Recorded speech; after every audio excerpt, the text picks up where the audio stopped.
y hoy voy a compartir con ustedes un tema que tiene que ver con el recojo de evidencias y cómo es que puedo brindar retroalimentación efectiva a nuestros estudiantes en el marco de la estrategia Aprendo en Casa. Bien, vamos entonces con nuestra primera lámina.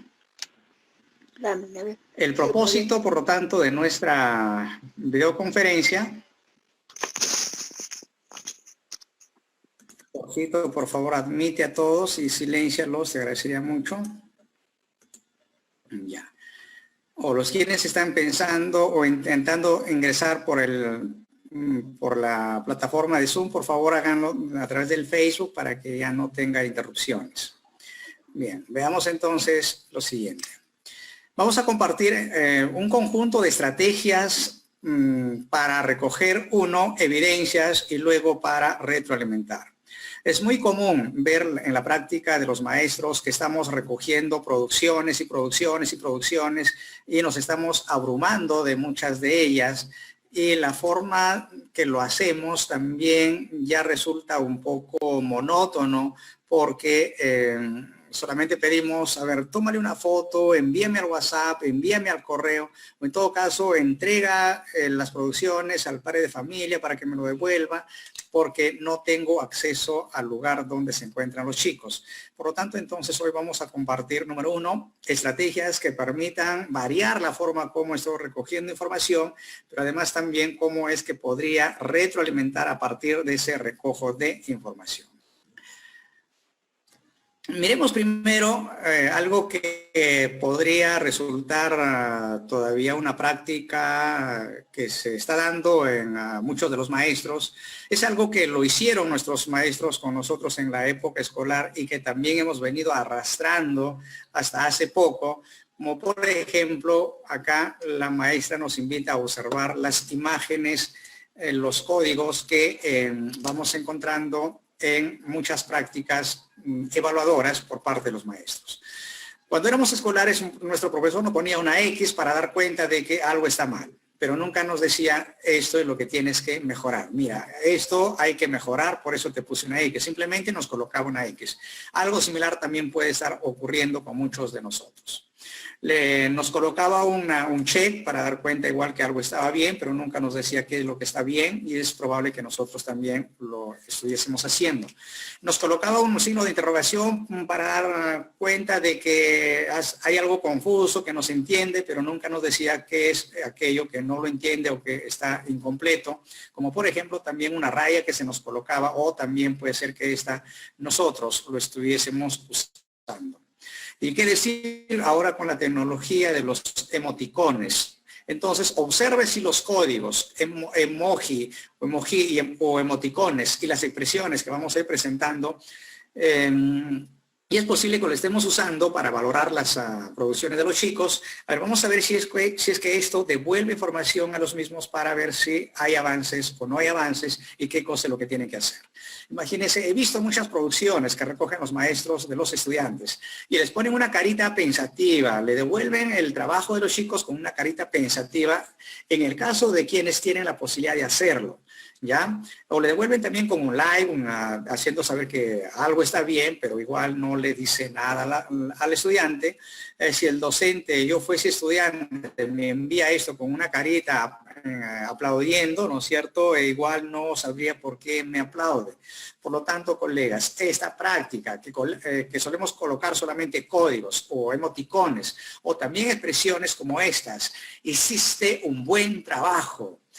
¿Qué parte del trabajo está bien? No le entiendo, profesor. Ajá. También puede ser, por ejemplo, incorpora más ejemplos en tu informe.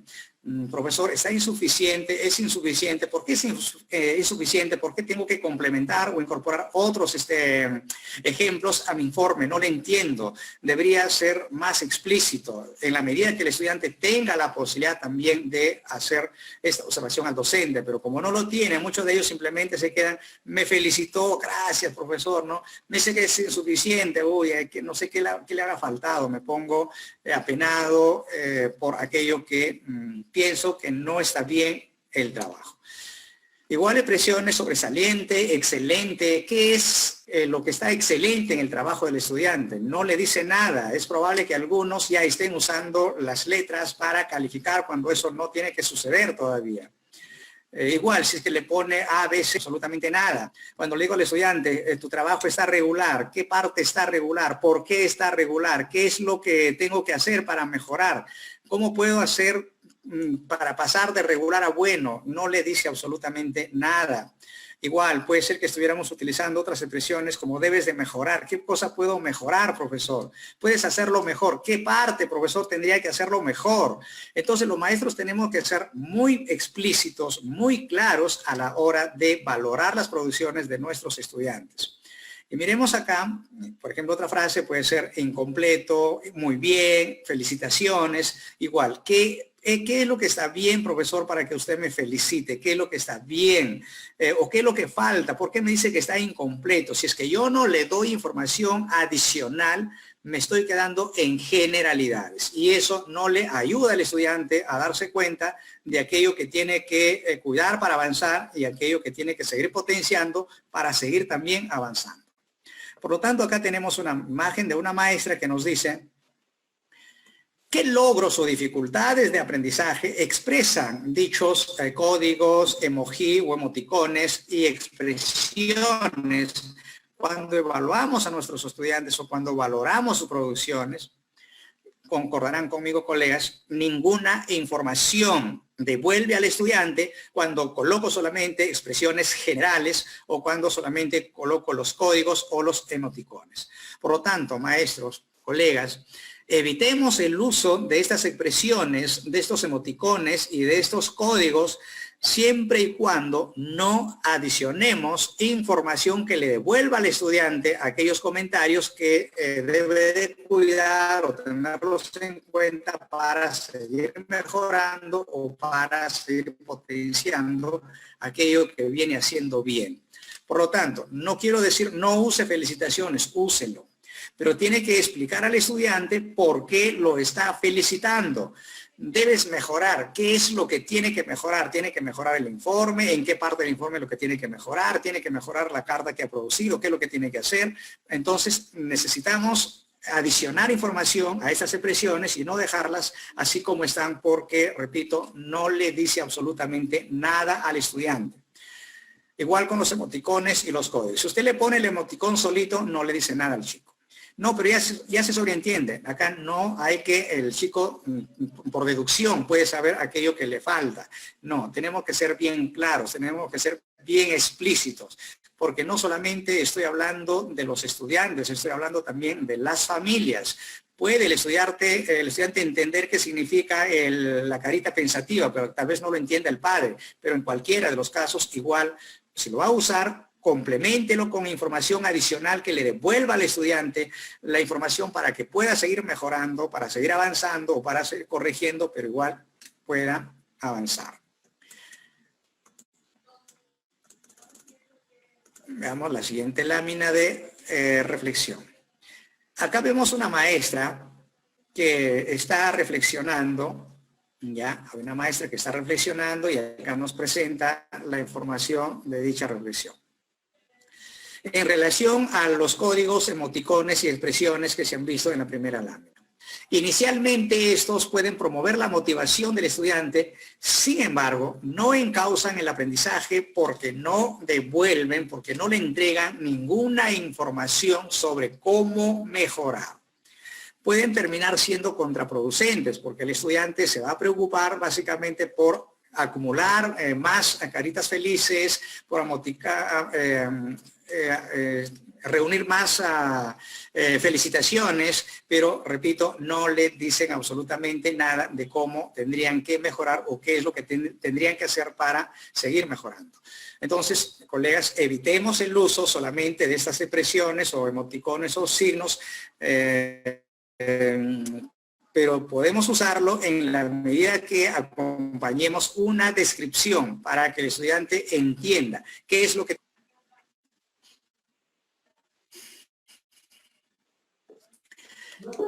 Para poder mirar las producciones de los chicos nos estamos valiendo de las evidencias. Es decir, las evidencias vendrían a ser las producciones de nuestros estudiantes.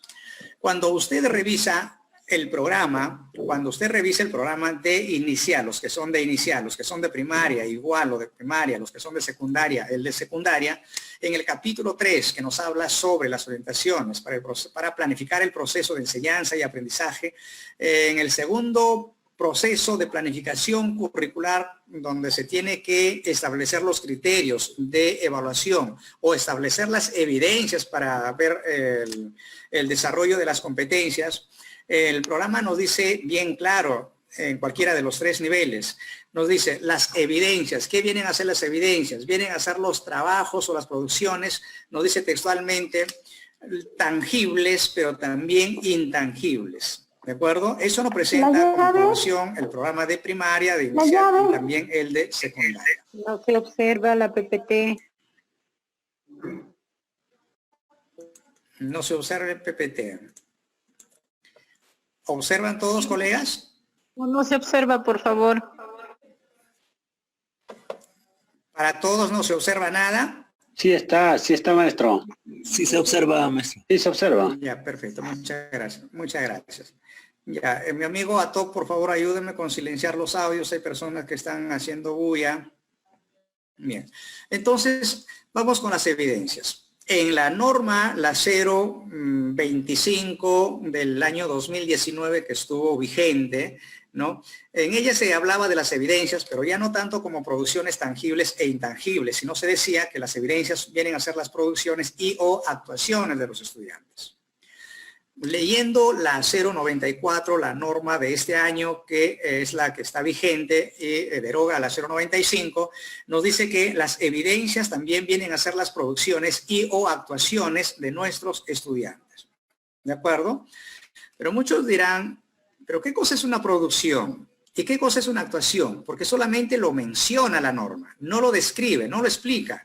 Entonces, hoy voy a compartir información para un poco deslindar qué cosa vendría a ser una producción y qué cosa vendría a ser una actuación, ¿ya? Cuando leemos la norma, nos dice la evidencia puede ser una producción y o actuación, significa entonces que puede ser una producción o puede ser una actuación o puede ser a la vez producción y actuación al mismo tiempo. Pero veamos qué cosa es lo que hace diferente a uno del otro. La producción o las producciones. Las producciones, colegas, vienen a ser el resultado de una estructuración, de una elaboración que implica hacer algo. Por lo tanto, entonces, tiene duración, tiene permanencia en el tiempo. Es decir, existe permanentemente. ¿Cómo es esto? O un ejemplo que nos permita darnos cuenta, o ejemplos. Nos dice que las producciones vienen a ser la elaboración, ¿ya? Pero que tiene una existencia permanente, una elaboración de algo. ¿Qué ejemplos podrían constituir entonces producciones? Y acá les presento. Y es más, estas producciones, colegas, tienen la posibilidad de ser miradas en varias ocasiones. Por ejemplo, cuando nosotros recogemos las producciones de nuestros estudiantes, como un ensayo, una infografía, un poema, una maqueta, estas producciones yo las puedo mirar hoy, las puedo mirar mañana, las puedo mirar la próxima semana, y acá en 15 días, en 20 días, el próximo mes, al fin de año. Es decir, tienen una existencia en el tiempo que permiten ir mirándolos en cualquier periodo. Por lo tanto, se diferencia de una actuación en la medida que la actuación no cumple esas condiciones. Las actuaciones más bien no son elaboraciones, sino más bien son maneras de proceder, maneras de actuar. Ejemplos de esto, vamos a ver, hacer una presentación oral. Nos encontramos en un escenario distinto. Si estuviéramos en una educación presencial como hasta el año pasado, cuando el chico hace una exposición, yo tengo la posibilidad de escucharlo, ¿de acuerdo? Pero también puedo ver el trabajo que realiza en equipos, puedo ver la actuación en una obra de teatro, puedo hacer que me haga una demostración gimnástica, ¿de acuerdo? Entonces, estas son actuaciones que no implican la elaboración, no implican llevar a cabo un procedimiento para tener un producto tangible. Por lo tanto, entonces, estas actuaciones yo las debería evaluar en el momento, no dejarlas para mirarlas después. Porque si vamos nosotros al trabajo que veníamos realizando de manera presencial, imagínense escuchar a un estudiante en una exposición y no evaluarla en ese momento, no valorar el trabajo en ese momento o esa exposición, no podría tener la posibilidad de mirarlo o escucharlo de acá en 5 días o evaluarlo en 10 días. No puedo decir, mira, bueno, voy a escucharlo a Juan hoy día en la exposición, pero voy a valorar su actuación el próximo lunes de la semana que viene. Eso no podría ser. Por lo tanto, entonces, cuando hablamos de un escenario con la presencialidad de los estudiantes, teníamos que mirar estas actuaciones en el momento. Pero nos encontramos en un escenario donde no estoy con los estudiantes en forma física, no los tengo a ellos, pero sí les puedo pedir una grabación, les puedo pedir un video, que se graben, que graben un audio, eso me lo hacen llegar. Por lo tanto, entonces, estas actuaciones que en el escenario presencial tendría que mirarlo en el momento, sin embargo, en el escenario en el que nos encontramos, no necesariamente tendría que mirarlo en el momento, sino que se presta también para mirarlo en otro momento. Por lo tanto, entonces, en el escenario en el que nos encontramos no cumple estas condiciones que acabo de mencionar. En consecuencia, tanto las producciones como las actuaciones tendrían la posibilidad de mirarlo en más de una ocasión. Hay cosas que tenemos que tenerlas claras también en relación a las evidencias. Muchos están recogiendo productos, pero no están recogiendo evidencias. Otros sí están recogiendo evidencias. Por mencionarles un ejemplo, acabo de hacer una videoconferencia, voy a usar el mismo ejemplo. Cuando al estudiante se le pide que elabore un poema, ¿de acuerdo? Que elabore un poema y le decimos, bien, el poema tiene que estar referido a la convivencia, estamos en este tiempo de pandemia, tiene que estar elaborado con frases cargadas de afecto para que después la compartamos en la familia o con la familia.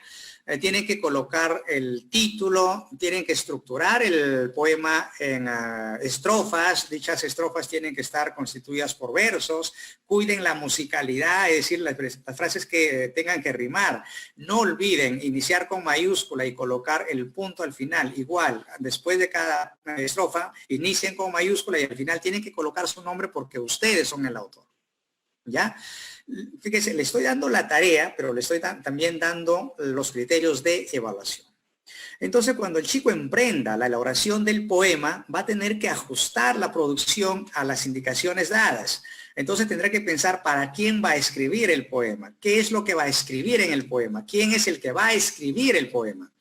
Ahí estamos viendo la movilización con esta parte de la actuación del estudiante. Estaríamos viendo la movilización de la capacidad adecua el texto a la situación comunicativa en la competencia escribe diversos tipos de textos escritos.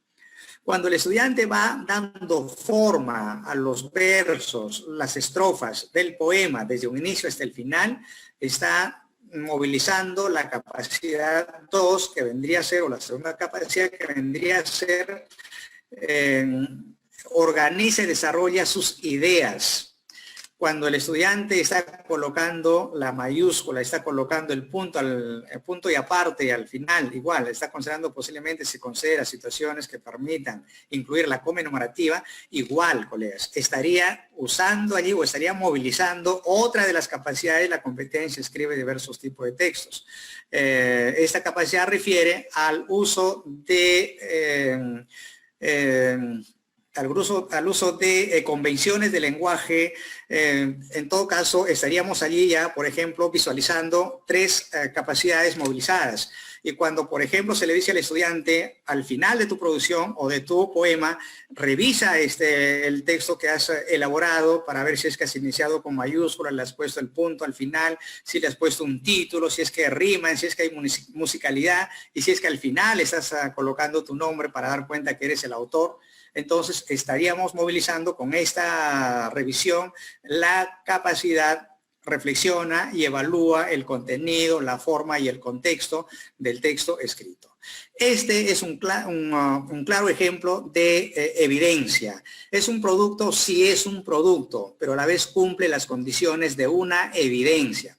Recuerdan cuando veníamos hablando también que las evidencias deberían tener características como debería tener propósito, debería tener destinatario, entre las otras características. Puede ocurrir, colegas, que sí, pero si es que no movilizan las capacidades de una competencia, simplemente se queda en producto. Entonces, asegurémonos que aquellas producciones que pedimos a los estudiantes sean realmente evidencias y no se queden simplemente con el cliché de producto. Entonces, la producción del estudiante cumplirá la condición de evidencia en la medida que permita movilizar las capacidades de una competencia, como el ejemplo que acabo de mencionar. Puede ser que, por ejemplo, sea también de una maestra de inicial de 5 años o de primer grado que pide a los estudiantes que coloque bolitas de papel rasgado sobre la silueta del número. En esta tarea, fíjese, no le estoy dando al estudiante la posibilidad de que movilice ninguna capacidad de la competencia, resuelve problemas de cantidad. Ya, porque la competencia de cantidad y las capacidades, sobre todo las capacidades, la primera tiene que traducir, transformar esas expresiones a expresiones numéricas, ¿no? Tiene que utilizar estrategias heurísticas de cálculo mental, de estimación, tiene que el estudiante argumentar, tiene que comunicar con esa práctica de que el chico rasgue papel, embolille y coloque sobre la silueta del número 1, no está movilizando ninguna capacidad de la competencia, resuelve problemas de cantidad. Esto, colegas, es un claro ejemplo no de evidencia, sino de una producción, porque implica un hacer, una elaboración. Por lo tanto, entonces, colegas, miremos, reflexionemos sobre aquello que estamos recogiendo de los chicos o que estamos pidiendo. Puede ser que en algunos casos sí estamos recogiendo evidencias y en otros casos estemos recogiendo solamente productos que no movilizan las capacidades de los estudiantes. En el caso de las competencias hago referencia. Entonces veamos que ¿a qué refiere o qué es lo que debo tener en cuenta cuando retroalimente? Muchos de los maestros estamos pidiendo auxilio de qué estrategias es lo que tenemos que usar para retroalimentar. No tengo estrategias que manejo para retroalimentar a los chicos que se encuentran en un escenario con conectividad o sin conectividad, dicen muchos de los maestros. Entonces necesitamos estrategias y estrategias, ¿ya? Puede ser, por lo tanto, entonces hemos convenido hoy compartir con ustedes un conjunto de ellas. Otra es que queremos que los chicos aprendan, buscamos estrategias para enseñar, para llegar a los chicos, pero no nos estamos preocupando o si lo hacemos, lo estamos haciendo, pero muy mínimo, en el tema de la retroalimentación. Entonces veamos primero qué cosa es retroalimentar. Esta información circula en las redes sociales, lo han visto en muchas conferencias, en talleres presenciales sobre qué es retroalimentar. Solamente para hacer memoria. ¿Qué es retroalimentación? La retroalimentación es una acción pedagógica o una intervención pedagógica que consiste en devolver al estudiante información sobre aquellos logros, aquellos aciertos, también progresos y dificultades. ¿Qué es retroalimentación o qué es retroalimentar? Retroalimentar es devolver información a manera de comentarios a los estudiantes respecto de sus avances, de sus aciertos, de sus logros, pero también de sus dificultades.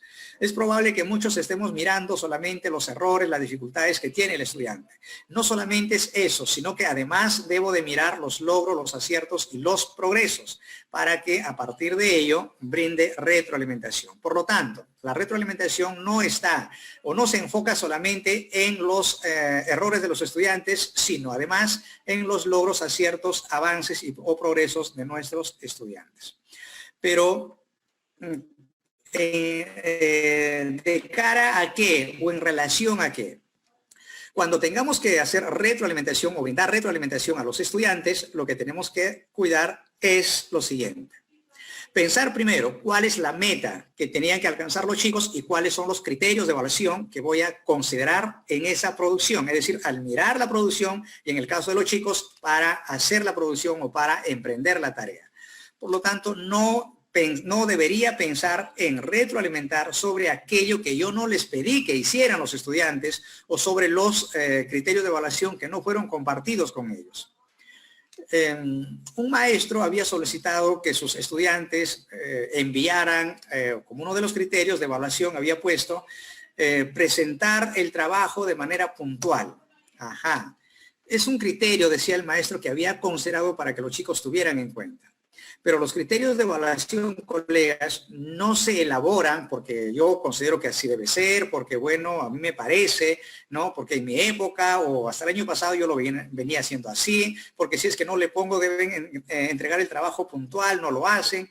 No, colegas, los criterios de evaluación, lo dice la 094, bien clarito, como también lo sostienen los programas de inicial, primaria y secundaria en el capítulo 3, en la parte de orientaciones para planificar el proceso de enseñanza y aprendizaje. ¿Qué nos dicen estos documentos? Los criterios de evaluación los deben formular los maestros, pero ¿a partir de qué? A partir del análisis, a partir de la revisión de los estándares de aprendizaje y sus respectivos desempeños. Ajá. Y acá entonces esta norma o esta resolución viceministerial coge lo que dicen los programas, no lo que dice cualquier persona, sino lo que dicen los programas. Y hasta hace poco, al inicio de este año, incluso hasta marzo de este año, se decía que hay que dejar de lado los desempeños porque hay que mirar solamente los estándares y la norma no dice eso. Los documentos oficiales no lo dicen eso. Siempre pidamos entonces referentes. Si alguien me dice, mira, tienes que dejar de lado los desempeños, perfecto, muy bien. ¿En qué documento oficial dice eso? ¿En qué norma se estipula eso? Remitámonos, colegas, a los documentos normativos, remitámonos a los documentos oficiales que se manejan desde el Ministerio de Educación. Repito, en función de qué se van a tener que elaborar los criterios de evaluación. En función de los estándares y de sus desempeños. Lo dice textualmente la norma, la 024, entre las páginas 10 y 11. Por lo tanto, la retroalimentación tiene que brindarse sobre estos criterios. Esta parte de elaborar los criterios de evaluación no lo estamos haciendo ahora porque el Ministerio de Educación en la plataforma Aprendo en Casa nos está dando las actividades, nos está facilitando el trabajo. Pero cuando ya tengamos que hacer nuestras propias actividades, nuestras propias experiencias de aprendizaje, tendríamos que sentarnos a mirar el estándar y los desempeños para elaborar en función de ello los criterios de evaluación y dárselos a conocer a los estudiantes. ¿Cuál es nuestra tarea ahora? Nuestra tarea es revisar la plataforma, mirar, identificar la meta de aprendizaje, identificar los propósitos en el caso de inicial y secundaria. En el caso de primaria, mirar la meta, cuáles son los criterios de evaluación, identificarlos para pedir producciones a nuestros estudiantes o también enviar tareas complementarias o actividades complementarias. Entonces, sobre la base de qué se hace la retroalimentación, sobre la base de los criterios establecidos. Yo no puedo brindar retroalimentación sobre aquello que no le he comunicado al estudiante que lo tuviera en cuenta. Por ejemplo, en el caso de que acabo de mencionar sobre el poema.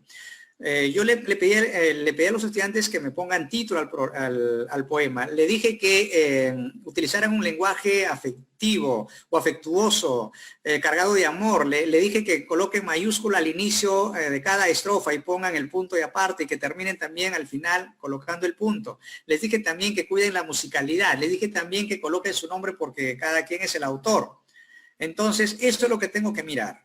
No tendría que mirar, mal haría, ojo, mal haría yo maestro, decir, mira, ¿sabes qué, hijo? El poema que has hecho, ya, solamente lo has hecho de dos estrofas, acá te falta, tienes que hacer por lo menos de 6.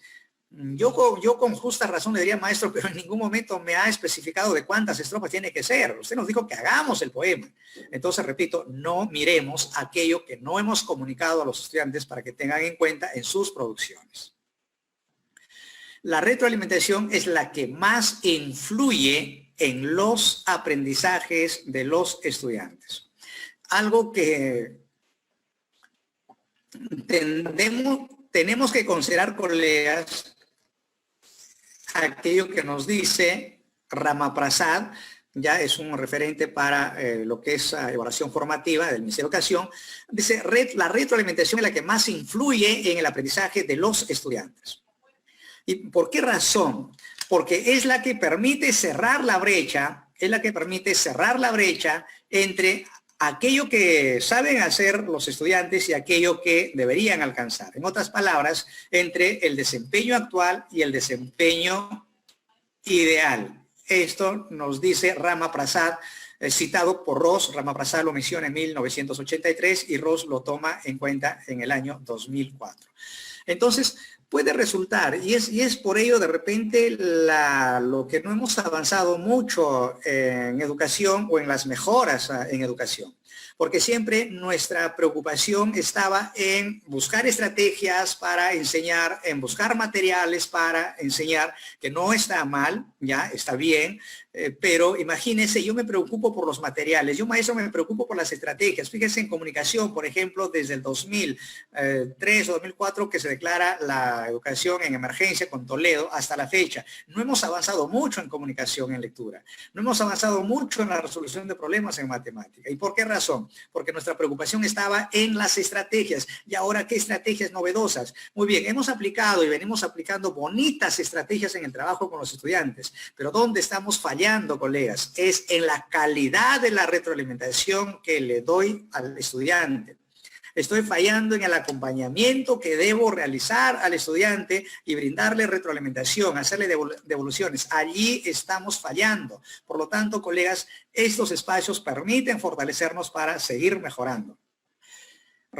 Dice, la retroalimentación proporciona una guía de qué hacer para mejorar. Cuando yo hago una buena retroalimentación, le estoy proporcionando ayuda al estudiante para que siga mejorando, para que siga avanzando o para que corrija y a partir del error siga aprendiendo. O también para fortalecer aquello que viene haciéndolo bien. Nos dice también que la retroalimentación llevada a cabo de la manera más adecuada, ya de la manera más idónea, constituye un factor motivacional para que el chico comprenda la meta y para que pueda también autorregular sus aprendizajes y llegar a la autosuficiencia. Claro, imagínense, yo maestro estar todos los días, si no es posible la comunicación por teléfono, pero por lo menos haciéndole llegar notitas al pueblo donde se encuentran los chicos, porque tengo comunicación con ellos de este modo, y cada vez que envío los trabajos y recojo es una vez o dos veces por semana, pero igual, cuando usted le hace saber qué es lo que está bien en el trabajo del estudiante, ojo que eso también tenemos que cuidar. Si es que yo le doy el trabajo al estudiante es porque lo tengo que mirar, es por lo que tengo que revisarlo. No tiene sentido enviar el trabajo para luego quedarme con él y no hacerle ningún tipo de devolución, porque ahí no lo estaría ayudando en absoluto. Entonces, repito, será un factor motivacional para el estudiante porque el profesor todos los días lo está llamando.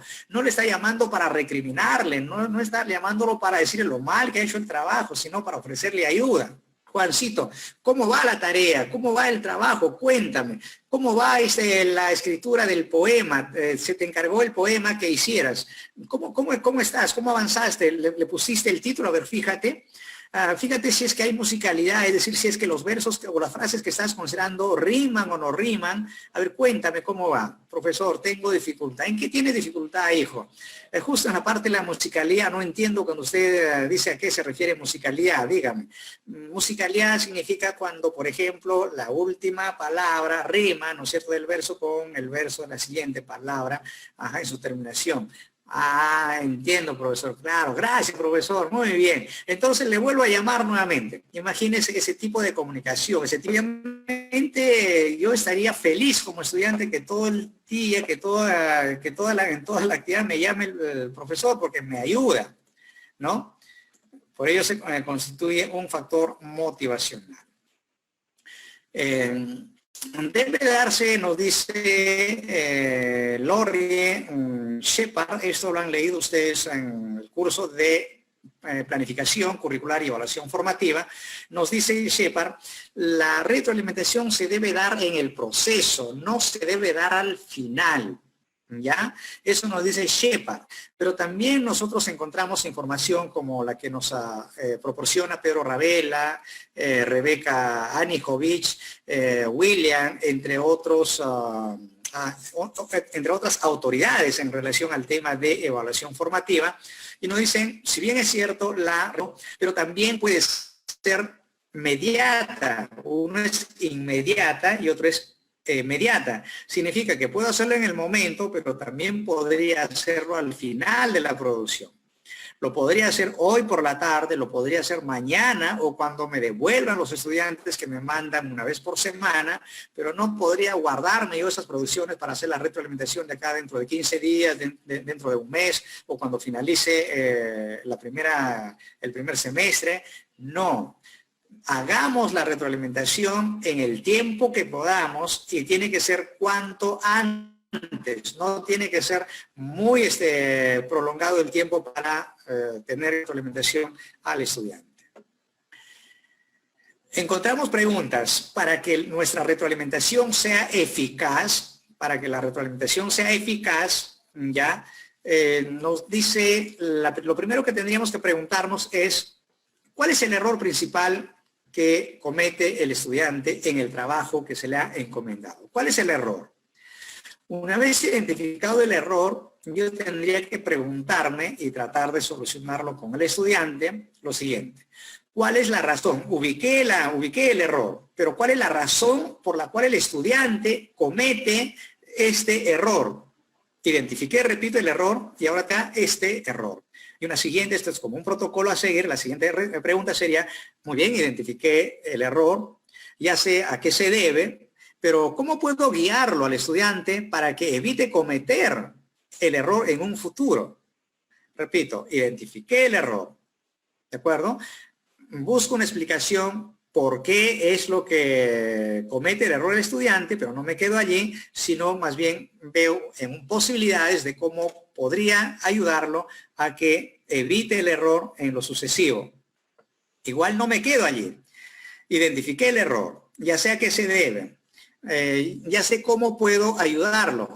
Ahora tengo que ver qué necesita el estudiante además para no volver a cometer el mismo error. Y una última pregunta que tendría que hacerme es cómo pueden aprender los estudiantes o cómo puede aprender el estudiante a partir de este error.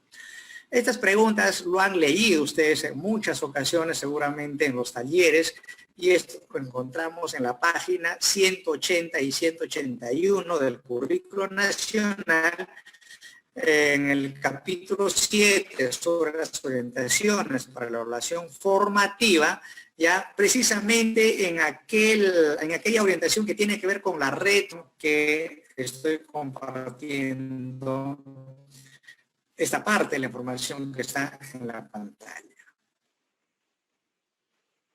Perfecto, vamos avanzando. Veamos, ahora voy a presentar la retroalimentación a través de la pirámide por Daniel Wilson. Solamente voy a mostrar el gráfico y voy a explicar a grosso modo, porque esto también ha sido harto difundido en las redes sociales, y también virtuales. Por lo tanto, Daniel Wilson nos presenta una pirámide que reúne formas de poder retroalimentar, tipos de retroalimentación.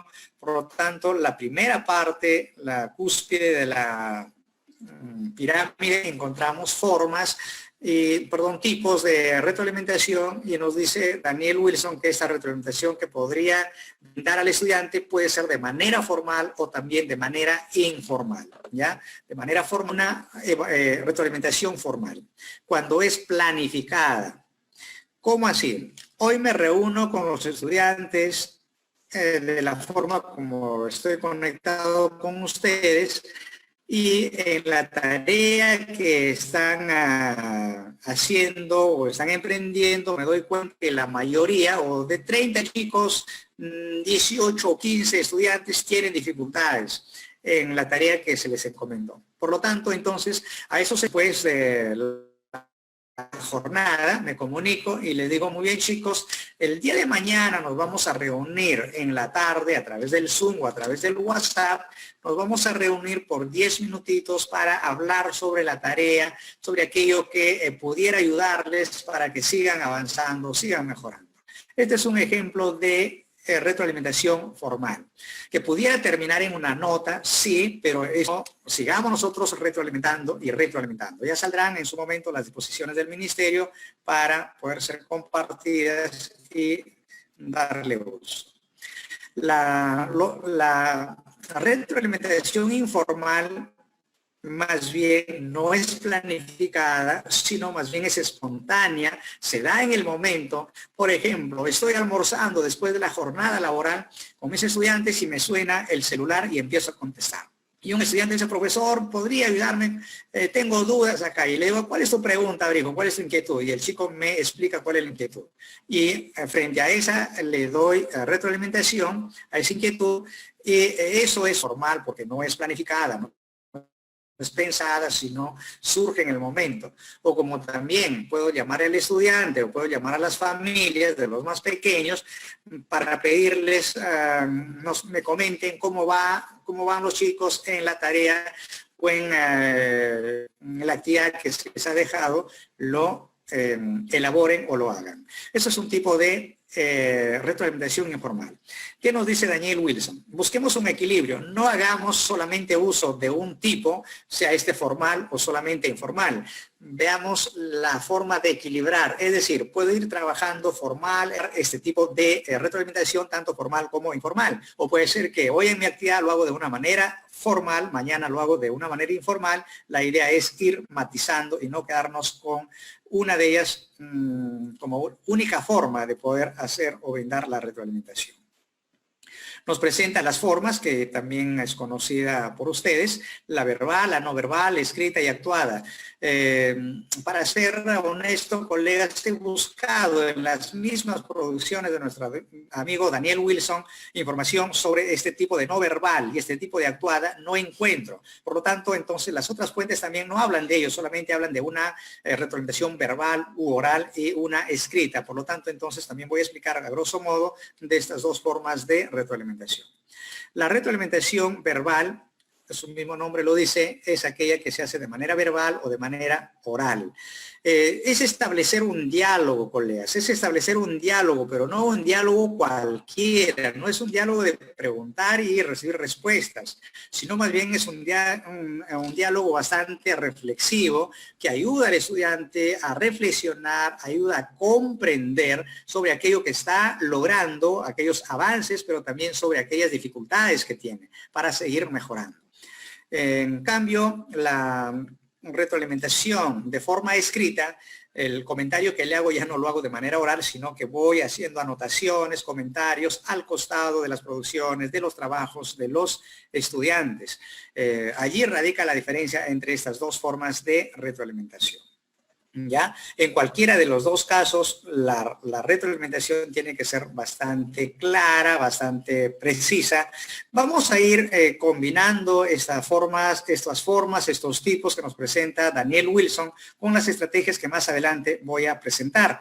Daniel Wilson también nos dice que no es el maestro el único que debe brindar retroalimentación.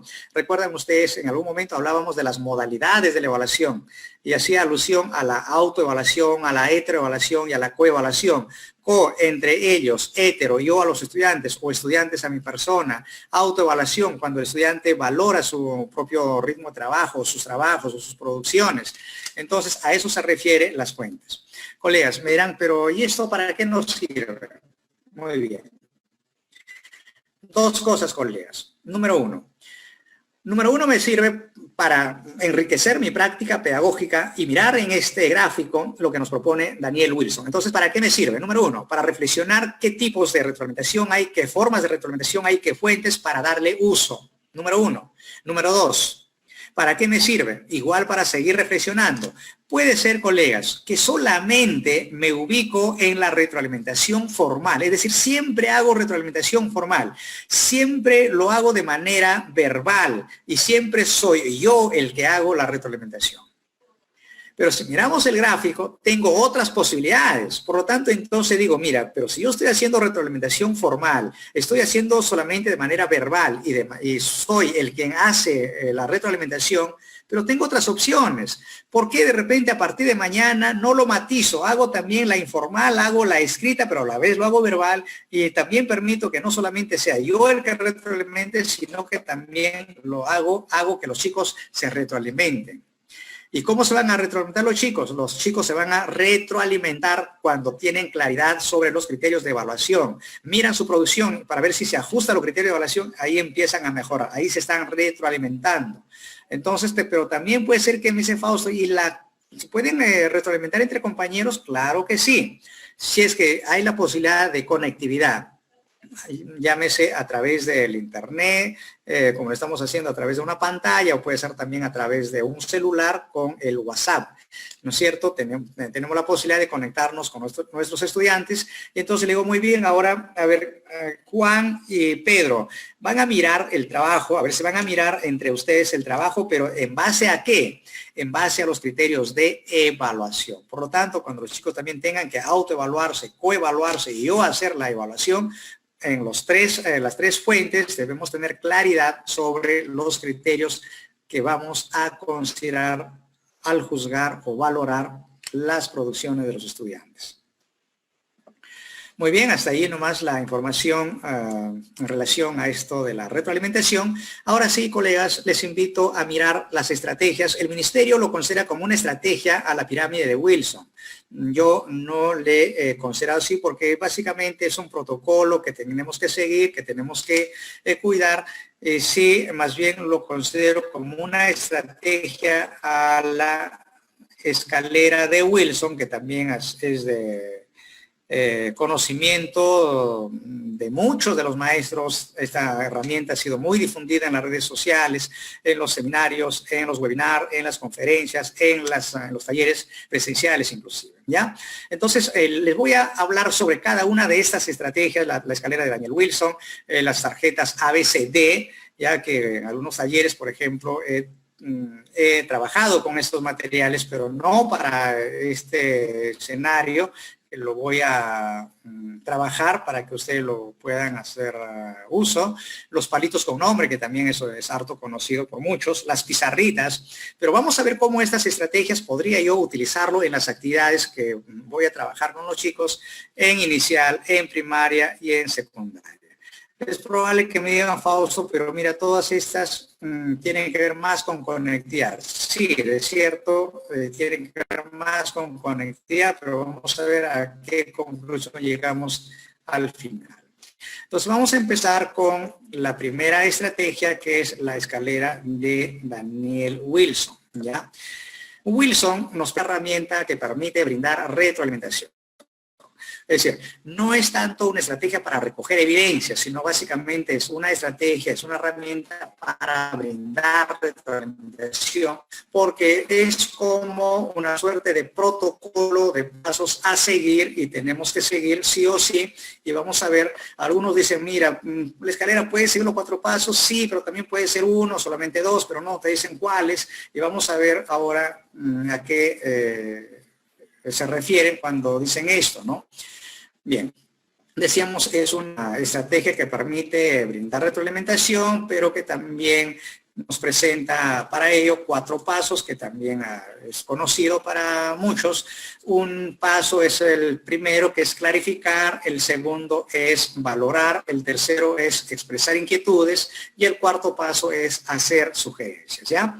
Voy a explicar cada uno de estos pasos y, repito, cada una de las estrategias las vamos a vivenciar, los voy a compartir con ustedes para que eso que hago en la pantalla lo puedan hacer con sus estudiantes y puedan darle retroalimentación. Veamos la información sobre la escalera de Wilson.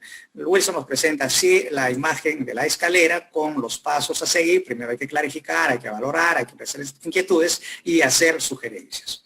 ¿Dónde va un poco la complicación de muchos? Es en la primera parte, en clarificar, ¿ya? Clarificar. Y voy a empezar por un ejemplo que lo compartí en una conferencia anterior, justo antes de iniciar con ustedes. Clarificar. Colegas, clarificar. Si hablamos nosotros de la retroalimentación, el clarificar no tiene nada que ver con clarificar al estudiante. ¿Ya? Es decir, yo no uso este hacer, porque recuerden, cuando yo comparto en la actividad la meta o el propósito de aprendizaje y los criterios de evaluación, ahí lo estoy dejando claro al estudiante qué cosa es lo que tiene que hacer y qué es lo que o bajo qué criterios se le va a evaluar. Hasta ahí hablamos de la claridad, pero no como parte de un proceso o de una etapa o paso de la escalera de Wilson. ¿Ya? Wilson refiere al clarificar, no al como maestro, es decir, tratar de entender por qué la respuesta, por qué el resultado del estudiante y no fue otro. Un ejemplo para poder un poco dilucidar lo que quiero decir. Compartía un ejemplo, el mismo lo voy a hacer también hoy, cuando, por ejemplo, decía, un ratito, por favor, un ratito.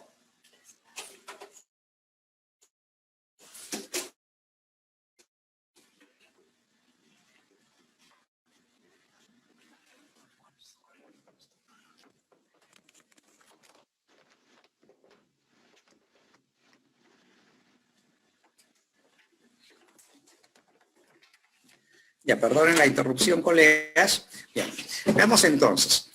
Clarificar. Decía, clarificar no es clarificar al estudiante, sino es clarificarme yo. En una ocasión acompañé a un especialista y a un director en la visita a una docente de primer grado en el aula.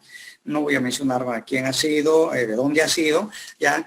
Pero observamos la clase de la maestra de primer grado que estaba trabajando el uso de la M. Hoy conoceremos la M, puso el título en la pizarra. Y después de varios patios, para que dibujasen en el piso, les entregó un trozo de tiza a cada uno, para que dibujasen la letra M de diferentes tamaños. ¿Ya? Y yo estaba preocupadísimo, uno, porque la práctica de la maestra no estaba encajada en el enfoque comunicativo, ¿no? No estaba alineada al enfoque por competencias, y bueno, dejé avanzar y esperar el diálogo reflexivo que debería darse con el especialista y también el director de la institución. En el turno del director de la institución felicitó. Él felicita el trabajo de la maestra porque consideró que era un buen trabajo y así debería continuar haciéndolo con los estudiantes a fin de que vayan asimilando mejor el conocimiento de las letras que él consideraba que era una buena práctica y lo alentaba a seguir haciéndolo porque además involucraba la participación de los chicos. El director feliz porque había logrado la maestra 4 puntos en la rúbrica de involucramiento en las actividades. Entonces, esto nada tiene que ver con lo que tendría que ver el aprendizaje del estudiante. Entonces, cuando termina el diálogo reflexivo del director con la maestra, le digo, director, ¿me podría explicar usted, dio la felicitación o hizo llegar la felicitación a la maestra? ¿Por qué lo felicitó en función de la práctica que había realizado con los chicos en dibujar la letra M en el piso? Y él me respondió, Fausto, porque así aprenden los chicos. Yo en mi época aprendí así. Fíjate cuántos profesionales hemos salido así. Y es más, me parece una excelente actividad que los chicos tengan que dibujar, además de dibujar con su dedo en el aire, entre otras actividades. Y bueno, yo seguí escuchándole, director. ¿Usted ha leído Rutas del Aprendizaje? Claro, Fausto, Rutas es la herramienta que venimos trabajando. Es más, parece que deberíamos haberlo desechado porque ya estamos con el currículo nacional. Sin embargo, es de mucha utilidad porque todavía encontramos información valiosísima. Felicitaciones, director. Qué bueno que usted se vaya empapando de las cosas que tiene Rutas del Aprendizaje y ha leído la parte de cómo iniciar a los estudiantes en la alfabetización inicial o en la apropiación del sistema de escritura. De repente, más adelante lo voy a leer. Entonces, fíjese, ahí fue un aspecto clave para mí, para tener claridad yo de por qué felicitaba a la maestra y por qué valoraba mucho la intervención de la maestra cuando aprender mejor. Eso es, colegas. Clarificar no es clarificar al estudiante. Es decir, en este caso yo no tendría que haberlo clarificado al director, sino era más bien clarificarme yo para saber por qué le dijo esto el director al docente o a la docente. Eso mismo tengo que hacer yo con mis estudiantes. Y eso es lo que nos presenta acá, lo que voy a igual compartirlo. Ya, acá Daniel Wilson. A ver, he colocado una imagen para que más o menos ustedes se den cuenta. Si les pido que observen la imagen, van a concordar conmigo. Está con saco y corbata, por lo tanto, entonces no se trata de un estudiante, sino se trata de un docente. ¿De acuerdo? Entonces la pregunta, fíjense la interrogante, ¿quién se va a clarificar acá? No es el estudiante, sino el que se va a clarificar es el docente. ¿Ya? ¿Qué nos dice Daniel Wilson? Nos dice, ¿en qué consiste clarificar? Fíjese lo que presento en la información, eran mucho texto, Fausto, pero igual lo dejo para que ustedes lo revisen. ¿Qué significa clarificar? Significa tener claridad como docente sobre la actuación de los estudiantes. En el ejemplo que acabo de presentar haber tenido yo claridad sobre la actuación del director, en el ejemplo que menciono. Vuelvo, entonces, significa tener claridad como docente sobre la actuación de los estudiantes. Cuando comparten los estudiantes su trabajo, no siempre las ideas se entienden claramente. Es decir, cuando yo leo el trabajo, algunas veces no lo entiendo, no sé qué cosa quiere decir el estudiante. Y en algunos casos pareciera que faltase información. Frente a ello, yo tengo que entablar un diálogo con los estudiantes, tengo que hacerle preguntas para que me ayuden a entender del por qué pusieron la respuesta o hicieron el trabajo como lo hicieron. Y esto tiene que suceder antes de retroalimentar, y es ahí donde se menciona, antes de ofrecer retroalimentación es importante preguntar sobre aquellas cuestiones que no me quedan claras a mí. Es decir, tengo que indagar aquellas ideas que no han sido expresadas por el chico, ¿no? Para entenderlos mejor y así tener claridad dónde están los chicos. ¿Ya? Entonces, con las explicaciones que el estudiante me da, yo recién entiendo el motivo, la razón por la que puso la respuesta o hizo el trabajo como lo hizo. Teniendo claridad, yo, maestro, ahora sí, fíjense lo que ocurre acá. Vuelvo al ejemplo del director, ¿de acuerdo? En el ejemplo del director, fíjense, la imagen también puede hablar por sí sola. Acá vemos la maestra que está juzgando el trabajo del estudiante, está valorando para luego emitir un juicio de valor. Por lo tanto, entonces, diría acá lo siguiente, volviendo al ejemplo del director que felicitó la práctica de la maestra. Cuando yo entendí, significa tener claridad como docente sobre la actuación de los estudiantes. En el ejemplo que acabo de presentar, haber tenido yo claridad sobre la actuación del diálogo en el ejemplo que menciono. Vuelvo, entonces, significa tener claridad como docente sobre la actuación de los estudiantes. Cuando comparten los estudiantes su trabajo, no siempre las ideas se entienden claramente. Es decir, cuando yo leo el trabajo, algunas veces no lo entiendo, no sé qué cosa quiere decir el estudiante. Y en algunos casos pareciera que faltase información. Frente a ello, yo tengo que entablar un diálogo con los estudiantes, tengo que hacerle preguntas, siendo un enfoque distinto, que no debería ponerlo en práctica. Entonces me doy cuenta que no tiene información, no maneja información entre ellos. Ahí tuve claro, entonces digo, mira, el director le dio la felicitación, o le hizo la felicitación, o le hizo saber que está yendo muy bien, porque no está informado. ¿Qué estaba haciendo allí? En el diálogo interno, una valoración, es decir, emitir un juicio de valor sobre la actuación del director en el ejemplo que acabo de mencionar. Entonces, ¿qué significa valorar? En el estudiante o también emitir un juicio de valor sobre la actuación del estudiante, ¿ya? Para saber cómo va, para ver qué es lo que todavía no ha alcanzado, todavía le falta, en qué aspectos tiene dificultad y enfatizar siempre los aspectos positivos interesantes de los estudiantes. Entonces, vuelvo al director, voy a haberlo dicho muy bien, director, felicitaciones, porque usted es un asiduo lector, qué bueno que siga leyendo rutas de la prensa. Ahí estaría resaltando lo positivo. Pero no me quedo allí. Vamos al siguiente paso, o el siguiente paso que dice Daniel Wilson. El siguiente paso consiste ya en llevarlo al estudiante a que ubique el error para que a partir de ello pueda mejorar, lo pueda superar y siga avanzando. Por lo tanto, entonces, acá tengo la imagen, un diálogo entre el director o el docente de manera virtual con el estudiante, y eso es lo que tenemos que hacer en expresar inquietudes. Expresar inquietudes, entonces, consiste en conversar con el estudiante para expresar nuestras preocupaciones, para expresar nuestras dificultades o para expresar también aquellas cosas que son distintas, o sea, puntos de vista distintos a lo que considera el estudiante.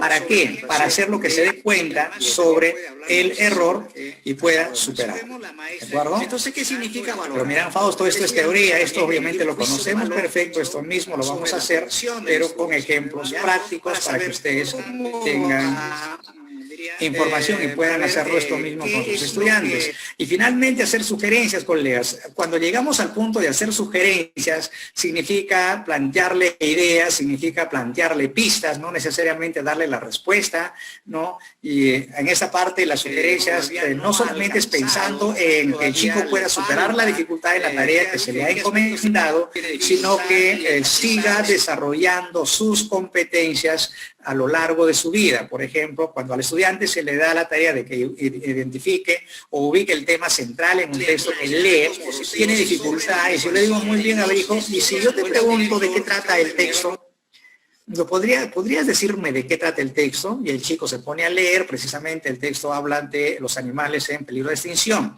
Y cuando yo le doy la pregunta, le digo, a ver, hijo, cuando tú te preguntas, o yo te pregunto de qué trata el texto, ahora me puedes explicar. Sí, profesor, se trata de los animales en peligro de extinción. Ah, muy bien. ¿Qué pregunta recuerdas que te hice? Ah, me hizo, profesor, la pregunta de qué trata el texto. Entonces, cuando leas un texto, pregúntate, ¿no? O es posible que te sirva, no es que sea posible, sino que te va a servir, te va a ser de mucha utilidad la pregunta que te hagas de qué trata un texto o de qué trata el texto. Y el chico puede el día de mañana, pasado, la próxima secundaria, estar en la vida universitaria, terminó la universidad y sigue leyendo y recordándose muy bien cuando me preguntan de qué trata el texto, tengo que plantearme la pregunta de qué trata el texto, o cuando me preguntan cuál es el tema central, me tengo que plantear esta pregunta. Recuerdo que esta pregunta me la hizo el profesor. Lo estoy ayudando ahí al estudiante, no solamente para que resuelva la tarea del momento, sino que para que siga desarrollando sus competencias. Voy a explicar brevemente las demás estrategias para luego presentar los ejemplos concretos. Las tarjetas A, B, C, D, acá tenemos las tarjetas A, B, C, D, y estas son las tarjetitas que las pueden usar también ustedes, ¿no? Elaboren sus tarjetitas, pidan a los chicos que elaboren sus tarjetas, los que tienen posibilidad de hacer una plantilla y enviárselo al correo y lo puedan imprimir a buena hora, pero también puede ser aquello, pausa, mira, en mi comunidad, ahí los chicos no tienen impresora, no hay internet, ¿cómo llego a ellos? No se haga problemas. Comuníquese por teléfono. Chicos, corten 4 hojitas de su cuaderno y en la primera hojita van a dibujar una letra A mayúscula grande, en la segunda una B, en la tercera una C y en la cuarta una D de dedo. Muy bien, y lo vamos a usar, o vamos a usarlo como material cuando yo les indique o les explique en qué consiste el trabajo para darle uso a este material. O también puede ser que tengan cartoncitos, por ahí de repente las pastas de los cuadernos de años anteriores, que recorten, lo tomen una medida de 10 por 10, 20 por 20 y elaboren sus propias tarjetas. Entonces no nos compliquemos la vida. Entonces la estrategia ABCD es una estrategia de recolección de evidencias, pero de manera inmediata y en forma simultánea. Esto aplica básicamente para quienes tengan la posibilidad de trabajar bajo el escenario de conectividad. Como le estamos ahora. Estoy conectado con mis 15 estudiantes, voy trabajando con ellos, pero para ello deben ellos tener las tarjetas ABCD y dice acá textualmente los estudiantes dan a conocer la respuesta a una pregunta o a una situación que presenta alternativas a través de tarjetas que llevan inscrito las letras ABCD como aparecen en el margen izquierdo. Esta estrategia la puedo puede utilizar antes, durante y después de la actividad, pero también su uso permite detectar logros, diferencias de razonamiento o posibles errores de respuesta, y además permite, tratemos de, en la medida de lo posible, intervenir de manera inmediata y no al final. ¿Cuándo lo voy a hacer al final? Cuando no tengo esa posibilidad de acompañarlo al estudiante en el proceso de construcción, en el proceso de producción. Su aplicación requiere tener preguntas con diferentes alternativas de respuesta. Cada estudiante debe tener el set de tarjetas ABCD. Una vez que se presenta la situación y pregunta, deben pensar la respuesta, luego levantarlas todos al mismo tiempo a la indicación del docente. Chicos, muy bien, vamos a la cuenta de 3, levantan la letra que tiene la respuesta correcta. La 1, la 2, ya las 3. Muy bien, puesta para que estudiantes tengan la posibilidad de trabajar, y eso lo vamos a ver en un ejemplo más. Estoy conectado con mis. Su implementación debe complementarse con nuevas preguntas, sobre todo para aquellos estudiantes que levantan la letra que tiene la respuesta correcta. Por ejemplo, puede ser que sea la B, no sé si se ve mejor así o así, pero si levantan esa letra y tiene esa respuesta, yo le hago una nueva pregunta para que el estudiante me pueda fundamentar por qué eligió esa alternativa y no eligió otra. El siguiente o la siguiente estrategia son los palitos con nombre. Ahí tenemos la imagen.